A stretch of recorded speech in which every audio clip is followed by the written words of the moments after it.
సంవత్సరాల తరబడి ఎన్ని మందులు వాడినా మీ మోకాల నొప్పులు తగ్గట్లేదా? ప్రాణ పెయిన్ క్లినిక్ లో అత్యాధునిక చికిత్స. తెలంగాణలో కాంగ్రెస్ ప్రభుత్వ ప్రధాన హామీలలో 2 లక్షల రైతు రుణమాఫీ ఒకటి.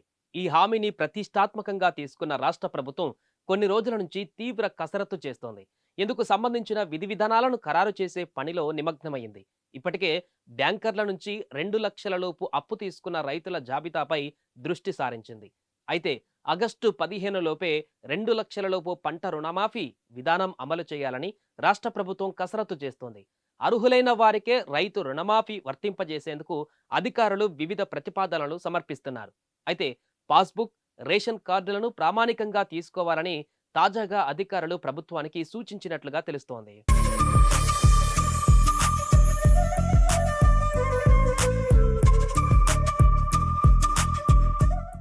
ఎంపీలు, ఎమ్మెల్యేలు, ఎమ్మెల్సీలు, ఆదాయ పన్ను చెల్లించేవారు, ఉద్యోగులను దీని నుంచి మినహాయించాలని మంత్రిమండలి సమావేశ ఎజెండాలో ప్రతిపాదించినట్లుగా సమాచారం.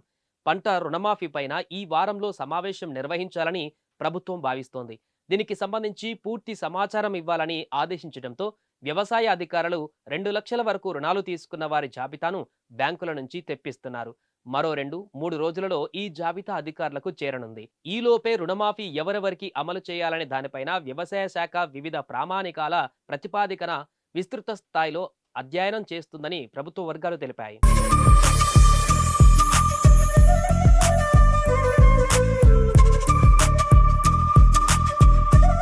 కాంగ్రెస్ ప్రభుత్వం అధికారంలోకి వచ్చిన తేదీనే పరిగణనలోకి తీసుకొని అంతకు సంవత్సరం ముందు నుంచి తీసుకున్న రుణాలనే మాఫీ చేయాలని కొందరు అధికారులు ప్రతిపాదించారు.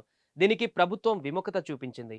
2018 డిసెంబర్ 12 నుంచి తీసుకున్న పంట రుణాలు రెన్యువల్ అయిన వాటికి మాఫీ అమలు చేయాలని యోచిస్తోంది. దీనికి అనుగుణంగా రుణగ్రహీతల వివరాలను సేకరించాలని సూచిస్తోంది. ఇదిలా ఉంటే రుణమాఫీకి సంబంధించిన పలు ప్రతిపాదనలు రాగా దీనిపై మంత్రి మండలిలో సమగ్రంగా చర్చించాకే తుది నిర్ణయం తీసుకోవాలని ప్రభుత్వం భావిస్తోంది. అర్హులకు వర్తింపజేయాలని యోచిస్తోంది.